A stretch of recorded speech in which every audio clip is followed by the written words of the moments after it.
I want to jump in, not talking about this mess here, of which it is a mess, to be fair. Let me pump this up a little bit. There we go.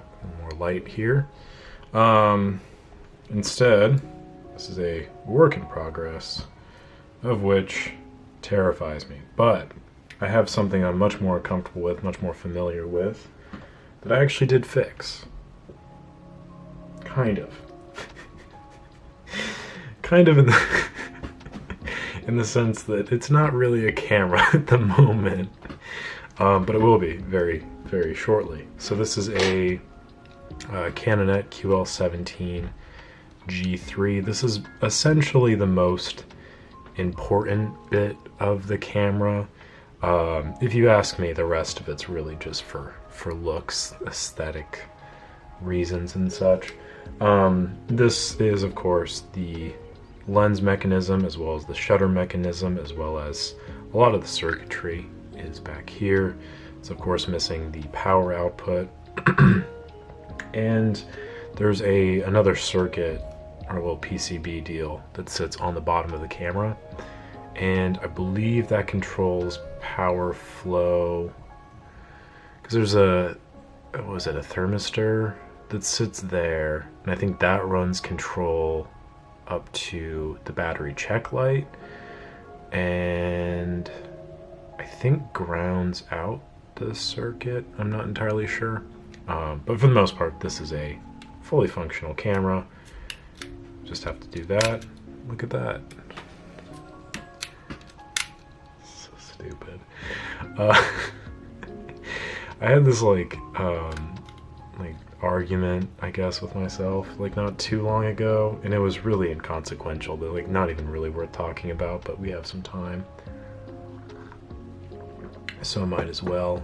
Essentially my thought was, what constitutes the camera? Is it the body, like the shutter mechanism, or is it the mirror box? And I had this question with an SLR I was working on at the time, and I thought about it. I was like, yeah, it's probably going to be it has to be the shutter, because like even with the mirror box being what it is, that alone doesn't work as a camera. The shutter itself though does. However, you need the mirror box and lens mount and the lens to kind of channel the light in a way that can, you know, produce an image. However, the beauty of the Canonet and other rangefinders similar to this, with an integrated lens and a shutter, a leaf shutter, is that this is the camera basically. All that it's missing is the like light sealed backing for film. And that's really the entire reason that I made this video, was just so I could talk about that really dumb thought that I had. And I put Canonet in the title, so that tends to do pretty well with viewers. But also, I guess while we're here, I could talk about how we got to this stage, because you're looking at this, and most people that have, you know, active social lives and talk to their family regularly, they look at this and they think you're a psychopath. Like, how would you know that this is a Canonet? And that's because I think social lives are for scrubs. Just kidding. I have a good social life. We're good there. And I do talk to my family, but I also tear apart cameras. So here's the rest of the Canonet. I believe I've made a video about this previously. Maybe, I don't really remember. I know I recorded it. I doubt I edited it. But what we're looking at here is the body components. Okay, so there's a few things that are very important to note here. That would be this linkage array here for the advanced mechanism. That would be this, the housing for the focus mark kind of deal. Here's that aforementioned circuit, PCB board, whatever. Battery wire, which sits here. This was pretty clean. I just detached it so I could like free the lens from the body more. There's also this red wire here, which attaches right there on the board. There are 4 screw mounts there, there, there, and there, which connect this to the body, so those are also unscrewed, and that's pretty much it. You can kind of get an idea of how it just will sit back in there. But first, to do that, I need to resolder the power wire and then also resolder the I'm assuming it's a grounding wire. I don't know. I know I've looked at the schematics for a Canonet like once before. The one that I'm remembering, I don't think there's a really good one online. Yeah, I don't think there is, now that I'm thinking about it. So if you are able to find more information about it, fantastic, but I will do my best to give you like a full rundown of my understanding of the system right now.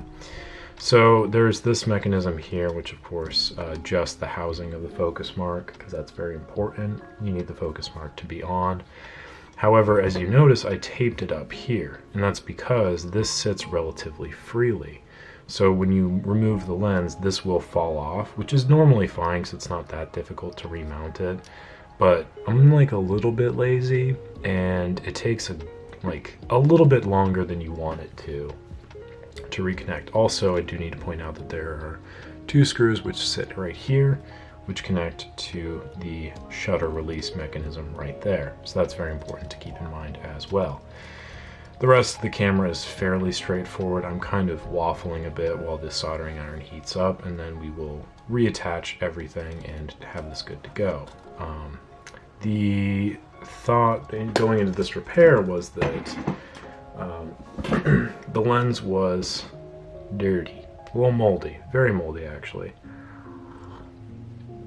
So the initial attempt was to breach the front of the lens elements by releasing the metal retention ring, removing the decorative plating, the nameplate, I should say, for the camera, the denotation that it's a Canon Canonet QL17 G3 40mm 1.7 lens, and then from there there's the bracketing for the Fresnel lens for the light meter. I don't know why that took me so long to get out. And then underneath that is the central lens housing, so removing that, then removing the first element, and then from there there's another retention ring, and then the second element. So it's just kind of removing all of that, getting all the elements out, cleaning them individually, and then kind of putting it back together. There's a few issues with that we should talk about. One, the front retention ring is a pain in the ass. There's no 2 ways around it. It is very hard to get to.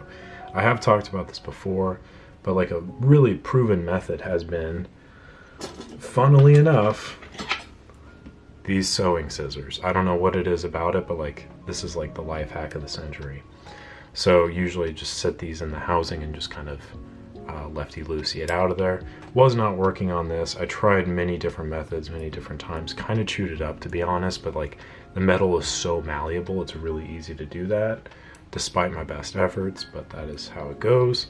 So that's an issue, the metal retention ring. The other issue is the coating that was put on the lens elements. I don't know what it is, but the mold finds that super tasty, I suppose, because they will just get in there and tear it up. So they will eat the glass and the emulsion on the coating, or the emulsive coating, eat that away, and basically you're kind of screwed for lack of a better term. So if that doesn't happen though, my recommendation is the 3-to-1 vinegar to water cleaning solution, and a little bit of a Q-tip, and wiping it down, drying it off really good, because you don't want any moisture when you're putting everything back together, because obviously then mold is created again. But anyway, putting all that back together, good to go. However, I goofed. As you can see, I took apart a lot of this camera. I did not need to do that, because the mold growth was on the interior of the third element in, which means I could access it from the back by removing the rear elements, such as this. Now, I've probably worked on not a lot of Canonets, I would say, probably 70 thereabouts, maybe 100. A lot, a good number, not as many, not as much as I've worked on AE1s, not as much as I've worked on K1000s, just more the common stuff. But I've definitely done a fair share of Canonet reconstruction, and I don't think that I've ever seen mold growing on the interior of the third element. It's usually on the exterior. These like, it's either on the exterior element here, this is usually really gummed up, or it's on the exterior of, I guess it would be the second element, not the third element. Exterior of the second element sitting behind this first one. I've never seen it growing on the inside, and I don't know if that's just like a fluky thing or what, but regardless, I was able to access it pretty easily, so all of this was for naught. I was trying to find a way to get to the lens without having to completely chew up the lens housing and then replace it with another one, because I don't think I have any more, because they're so easy to ruin because the metal is so malleable. And anyway, all that to be said, I was able to get to the growth via the back of the lens here using the tried and trusted bulb 1.7 method, holding this down and then cleaning the blades from there. So we can see as I fire, advance, let me put it on bulb, the full demonstration. It's pretty stinking clean. Really not much to complain about there, which I'm pretty stoked about. I don't know why my autofocus just turns off randomly. But yeah, I mean, like, it's about as clean as a lens can be, which is nice. All of the shutter speeds work really well, so there's really no issues. The other like minor issue was the power contact back here. There was like a little bit of corrosion buildup. So I guess at the end of the day, it was probably for the best that I took it all apart, so I was able to get this cleaned off, and then hopefully have more consistent power readings throughout the system as I put it back together.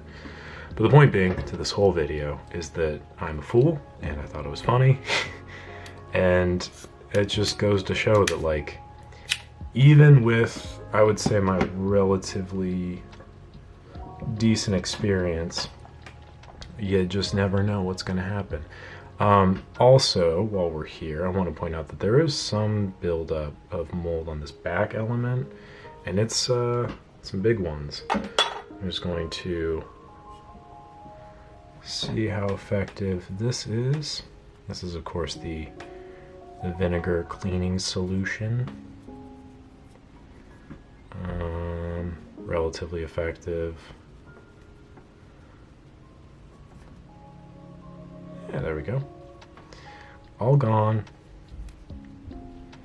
Now, I learned this from, I think it was my grandma.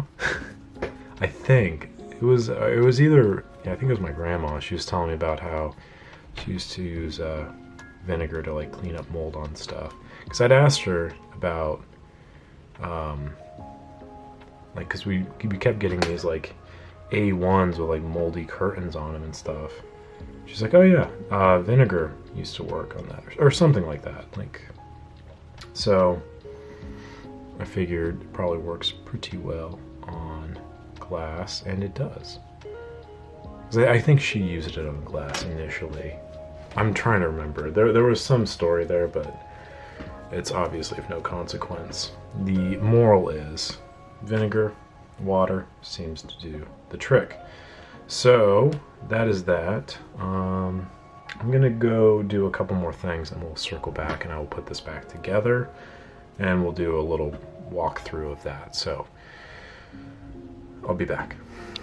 Okay, I might have goofed up a little bit, big bit probably. I think the last recording I had said was, when I'm putting it back together, I'll record it. Putting the Canonet back together, I'll record that, and then we can go over it. I did not do that. We're about right here at this stage. I put pretty much everything back in. I'm just missing this rear element and the top. I do need to glue this back on and then texturize the leatherette here, because you can see that there are some very obvious signs of distress. And yeah, anyway, the overarching point though is that it works, which is good. I got the electronics to work more consistently, which is good, and everything's clean, which is great. Shutter speeds work, camera works. I just kind of goofed because I had wanted to make a full, like, here's me putting it back together, so that way, because I think I might have had like a taking it apart video, but I also might not have. I ended up working on it very late at night though, so it's just kind of hard to record videos late at night. And then also my desk is this messy. It's just more difficult, I think, for people to keep track, so I figured this was kind of a nice middle ground. I always like, what I'll do is I'll record something. Sometimes, like, if it's late and I don't want to talk, or if I'm just like not in the mood to conversate, I'll like record and I'll think, oh, I'll jump back in afterwards and, you know, write a script and do that whole thing. But then what happens is I don't do that. So then it's just like a silent video of me putting it back together. And I don't think anybody likes that, so I just kind of don't do that often.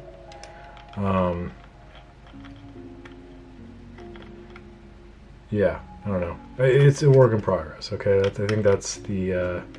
I shouldn't be working as late as I do. I think that should be the takeaway in my mind. But then the other part of me is like, well, it's fine. Like, whatever. But anyway, all that to be said. Trying to remount this can kind of be challenging. Trying to remount the rear element. You kind of have like a narrow range in which to work. And it has to sit flush. So it's a matter of getting it to sit properly, right? So, something just hit the window there. I'm getting like weird bugs that like will fly up and just smack the window. It's kind of alarming as I'm just like sitting here trying to work and just thunk thunk all day long. So there is a couple different strategies of which you can employ here. There's the proven method, which takes forever, which is trying to get it to sit flush, which works eventually. It just takes a little while for it to kind of settle down because the shape of the element, you might have seen it, but if not, I can...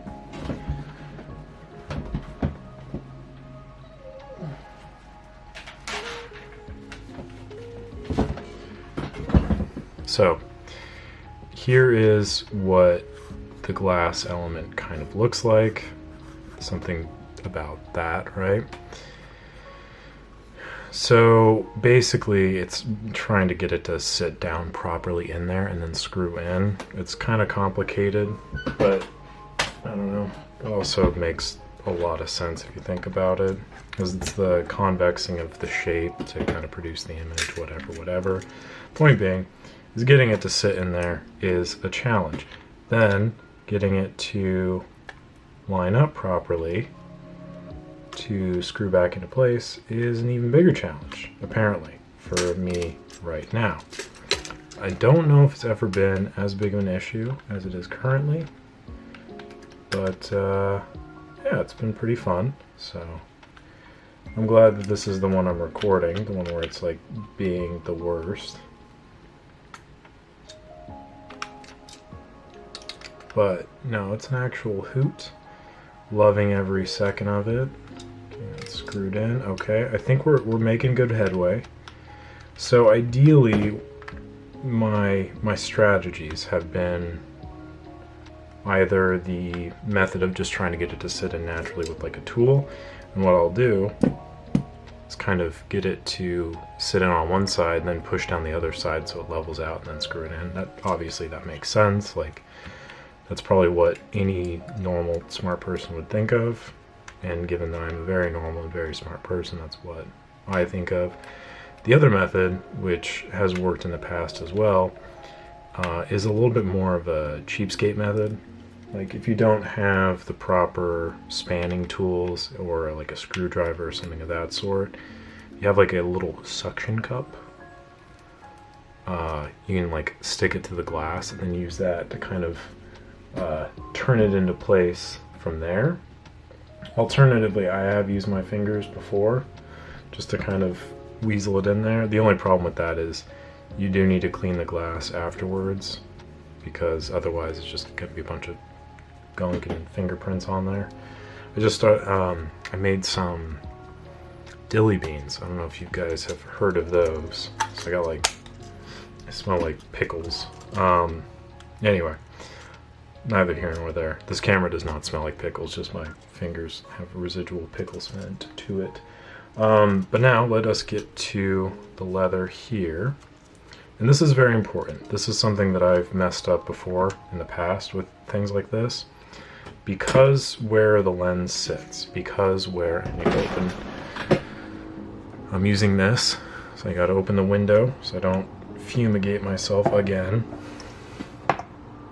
Not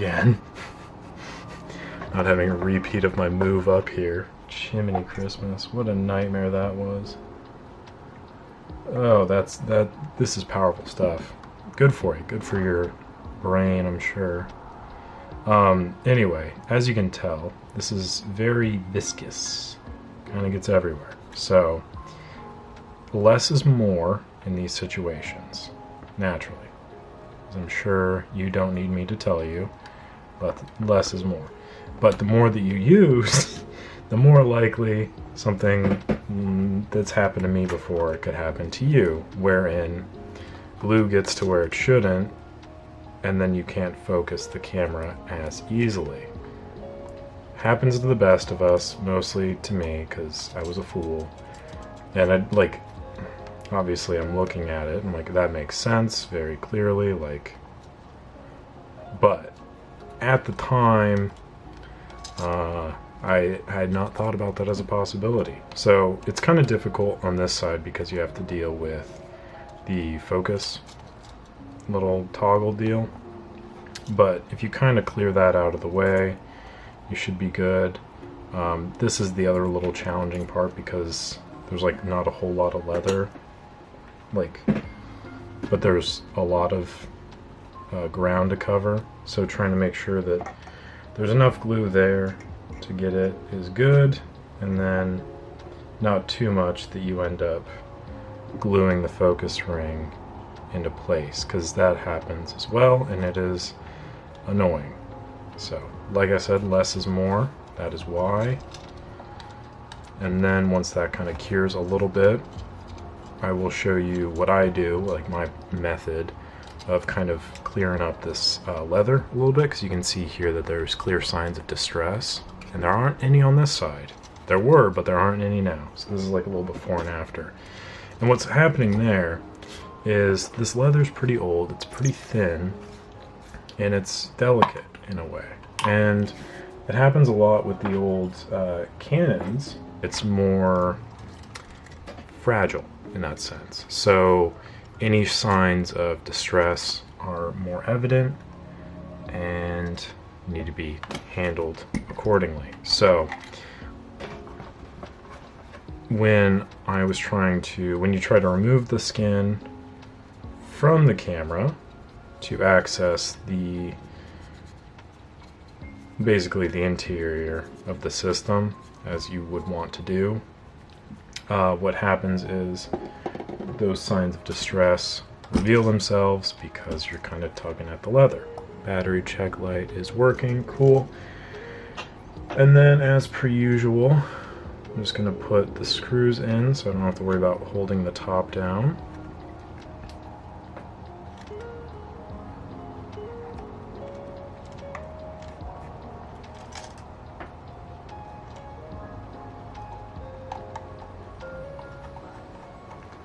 And then I kind of goofed a little bit here, and usually what I like to do is pop up in the back while the top is off, but sometimes you can kind of cheat it and screw this in enough to get it open, and then from there, do the old tightener down. Remember, not too much, otherwise you could snap that. But we're good to go there. I think I'm going to finish putting the deal together, and then we can go over the curing, or the cleaning of the leather. So washer there, and then advance lever. Actually, we'll put this in first. Then this.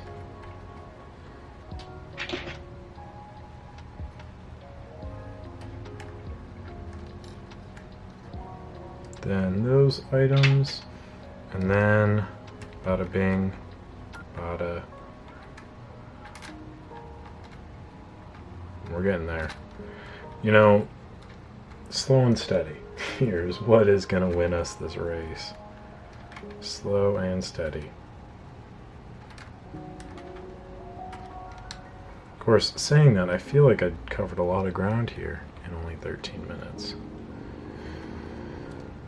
And I'll edit this down so it'll look like it was like 5 minutes. There we go. Beautiful.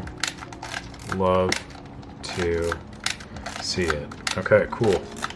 So that's good. That is done. This still kind of looks like garbage. So what do we do about that, you might ask? Very simple little technique that I developed. I thought about it for a minute. I was like, what do I have on hand? I was thinking about like a shoe polish or something like that for the leather to kind of like clean it up. I was thinking about retexturizing it with some like different chemicals or something of that sort. But then I thought to myself, what if I just revitalized it? Like a little bit of like moisturizer, right? So, boom, check it. Little tiny bit of oil. Rub that around. More drops there just for some more application. It might take a couple once overs here, but you might be able to tell that there's definitely an increase in quality, I think. If I remember correctly, if I remember to in the edit, I'll put like a little side by side what it looked like before and what it looks like now. I think it's definitely an improved look.